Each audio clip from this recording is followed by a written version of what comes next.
Hi, I'm Bruce Sharkston. And I'm Fireman Sam. And welcome to Wtv7 Virtual Edition. Today is March 12th. As you can see, today is a virtual day. The students can't be on campus, so we were asked to stand in. Man, virtual seems like the new trend or something. What about old trends? Oh, I love old trends. Well, luckily, we went around Woodstock seeing what your favorite trends are. Hi Woodstock, I'm Diana from Wtv7, and today we went around asking you guys what's your favorite old trend you wish you could bring back. My name is Logan McCurry, and my favorite trend or dance was the nene because it's like a signature dance to me, and it holds a spot on my heart. What was your favorite trend that you wish you could bring back? Like Juju on that beat, I guess. But like, that was fire. My name is Billy Brown. My favorite old trend is bottle flipping. My name is Benny Montalvo. My favorite old trend is King Batch with the big old spoon. And I think this is funny because it just reminds me of when I was younger. My name is Rod Longshore, and my favorite old trend is Western. My favorite old trend is the Harlem Shake. Well, there you have it. Back to the anchors. Yeah, that was great. But you know what was also great? Bryce Jones. He was featured on a TED Talk. Here's Ryan to show you more. What's up, Woodstock? I'm Ryan Cohen. Today, I got the chance to talk to Bryce Jones, a freshman here at Woodstock who got to do a TEDx talk. Bryce, how did you get into doing a TEDx talk? Well, it all started when I just first heard about it. I was always interested in giving public speeches, and I don't remember where I heard it, but I was told by someone that if ever you get an opportunity to speak, take it, because they don't always present themselves. I went through an application process. I actually had to submit a video of me giving a speech. That process took about 3 months, and then eventually they got back and they said, Bryce, you're one of our speakers. So I was one of 20 out of 200 applicants. And so going through that process, writing as well as submitting that video, that's what I had to do to get into the TED Talk. So once you got through that, what was your experience actually giving the talk on camera with the TEDx people? With COVID and everything, our TED Talk actually got pushed back until a year later. Mm-hmm. So I never actually gave it in person. I submitted a video online of me giving a TED Talk. And it was a really great experience.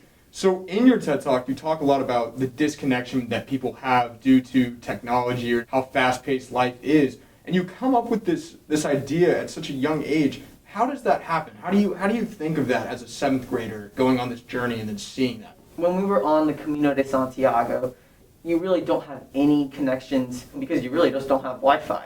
And even if I wanted to, I was forced to disconnect from my phone, from social media, and to talk in person with these people that I had never met before. I found when everyone is disconnected from the past or from social media that we really connect. People shared things that they said they'd never shared before with people back home.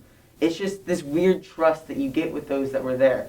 You talk about reflection too and how this time away from technology is so enriching. How often do you think people should do that? I think people should do it as much as possible. It's hard trying to do it here because it's not just you that has to disconnect, the other person does as well. If they're sucked into it, they can't really give you their true selves. Well, there you have it, Woodstock. I'm Ryan Como, and now back to the anchors.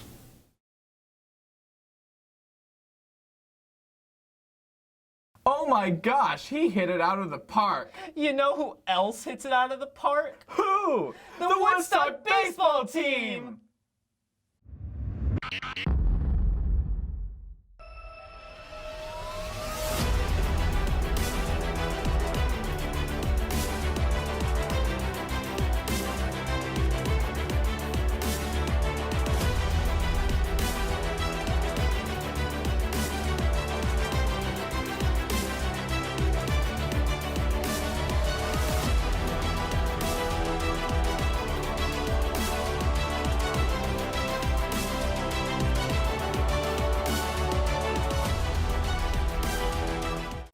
I love baseball! You know who I love? Who? Mr. Mock. Taylor and Rocio had a chance to sit down with him in this week's Teacher Spotlight.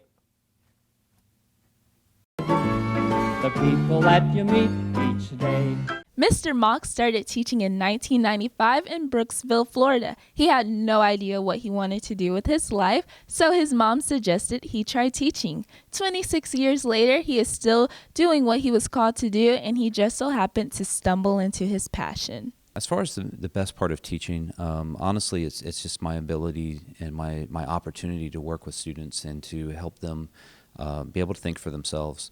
In addition to teaching, Mr. Mock has also worked as a removal specialist for a funeral home. He would transport deceased loved ones back to the funeral after they passed away, and he would also work at a funeral services. But, you know, as far as experiences go, I had some pretty wild experiences. You know, I dealt with you know, people who had died in car crashes and, you know, heart attacks, you know, people who had been in their homes and left undetected for days on end. As a removal specialist, Mr. Mock learned how to isolate his emotions. He had to be completely emotionless when dealing with death. He found a love for helping people, especially while they are in a time of need. Mr. Mock plans to continue teaching up until retirement, but once he retires, he will likely return to working at a funeral home and work himself into an employee discount one day. There you have it, Woodstock. You've learned a little bit more about one of your favorite Woodstock High School literature teachers. Back to you, anchors. Man, that was crazy. Yeah, so crazy. But you know what's even crazier? That fact that Technical Difficulties is returning with an all-new style. Oh boy, I love Technical Difficulties. So WTV7 is a student-run broadcast. Students get together every week and decide what are the items that they're going to broadcast that week. So that could be a man on the street, teacher interviews, even including covering sports. How has the pandemic affected you guys? The pandemic has definitely affected us. Some more than others. Hey, I'm going to be jumping in puddles. Yeah, because I like to jump in puddles. We recruit students for WTV7 that are passionate about the news and passionate about broadcasting and just representing Woodstock High School. But I'll be honest, you know, sometimes I just get students that I don't quite know how they get into this class.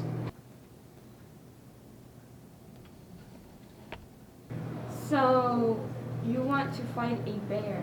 Yeah, like a real grizzly bear. Why? Because it's manly. So what do you do here? I'm in charge of this mini-series I created. It's called Technical Difficulties. Yeah, no one liked technical difficulties. Why is that? Brennan would just constantly get onto us and yell at us for not doing what we were supposed to be doing, even though we were trying to get work done. Hey, the line is not that hard. Brendan, we gotta do the intro! The intro doesn't matter. The intro! It's the only reason people watch WTV7. No, everybody loves the intro! No, intro cares about the intro. Just say the line. No. Just say the line. You know, we're not perfect, but you know what? When we do it right, we're a well-oiled machine. We're a team. We come together, and we get the job done.